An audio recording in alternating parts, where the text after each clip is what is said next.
35,000 करोड़। दोस्तों ये वो नंबर है जितने फंड का एक्स्ट्रा बर्डन महाराष्ट्र सरकार पर आने वाला है। दोस्तों महाराष्ट्र विधानसभा चुनाव के नतीजे आए जिसमें महायुति अलायंस ने शानदार जीत हासिल की है और उनकी फुल मेजोरिटी के साथ गवर्नमेंट बन रही है।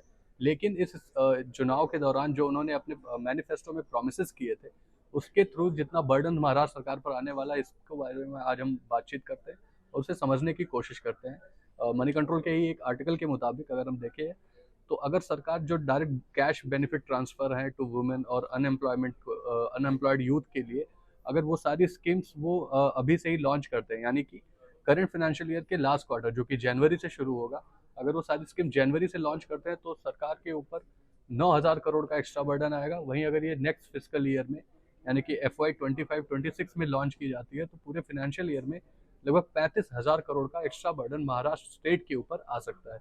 इन स्कीम्स को समझने की कोशिश करते हैं कि कौन कौन सी वो स्कीम है जिनके जरिए एक्स्ट्रा बर्डन गवर्नमेंट के ऊपर आ सकता है। तो इसमें जो नए प्रोमिसेस हैं उनमें unemployment benefit for youth, increase cash transfer to women between the age of 18 to 60, 18 से 60 साल की महिलाओं के लिए जो डायरेक्ट कैश ट्रांसफर की स्कीम है वो। इसके अलावा 15,000 रुपये per annum cash transfer to farmers और आशा व आंगनवाड़ी वर्कर्स की जो सैलरी बढ़ाई गई है, इंक्रीज वेजेस की बात कही गई है इनके उसमें मैनिफेस्टो में। इसके अलावा ओल्ड एज और विडो पेंशन को भी बढ़ाने की बात कही गई है। तो इन सब का अगर हम लास्ट क्वार्टर से कैलकुलेट करें कि कितना इंक्रीज होगा, उसका इम्पैक्ट कितना होगा, तो लगभग 8,800 करोड़ यानी लगभग 9,000 करोड़ रुपए का एक्स्ट्रा बर्डन एक क्वार्टर में आता हुआ दिखाई देगा। वहीं एनुअली ये 35,000 करोड़ होगा।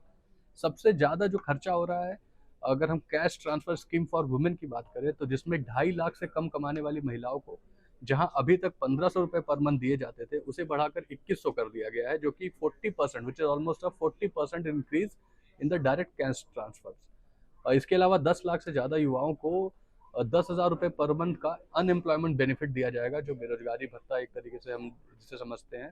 तो ये जो टोटल इम्पैक्ट है इन दो स्कीम्स का या ये जो डायरेक्ट बेनिफिट स्कीम्स का, उसका स्टेट की जीडीपी पर फिजिकल बढ़ाने में 0.2% का एक्स्ट्रा बर्डन महाराष्ट्र स्टेट पर पड़ेगा और जिससे जो राज्य का फिजिकल डेफिसिट है वो बढ़कर जीडीपी का 2.8% हो जाएगा, जो कि अभी करीबन 2.6 या 2.4% के आसपास महाराष्ट्र का फिजिकल डेफिसिट आता है।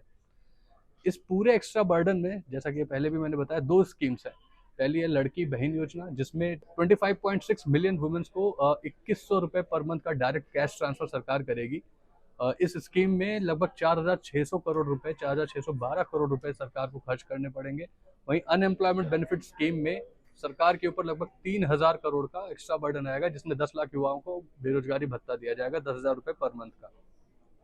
इसके साथ ही अगर हम किसानों के डायरेक्ट बेनिफिट में जो लॉन्च की गई स्कीम है उसमें उसकी बात करें तो नमो शेतकरी महासम्मान निधि, जिसमें अभी तक 12,000 रुपये पर एनम दिए जाते थे, जिसमें पीएम किसान सम्मान निधि के भी 6,000 रुपये शामिल हैं, इसे बढ़ाकर 15,000 कर दिया जाएगा। यानी कि आने वाले टाइम में 15,000 रुपये पर एनम दिए जाएंगे, जिससे सरकार के ऊपर लगभग 630 करोड़ रुपए का एक्स्ट्रा बर्डन पड़ेगा।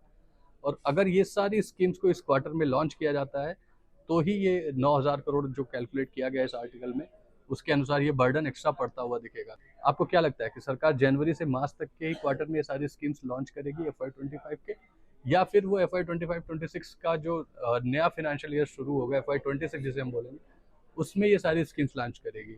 और अगर ये सारी स्कीम्स लॉन्च करती है तो जो सरकार पे एक्स्ट्रा बर्डन आएगा 35,000 करोड़ रुपए का पर ईयर, उसके लिए सरकार के पास अर्निंग के सोर्सेस क्या क्या है?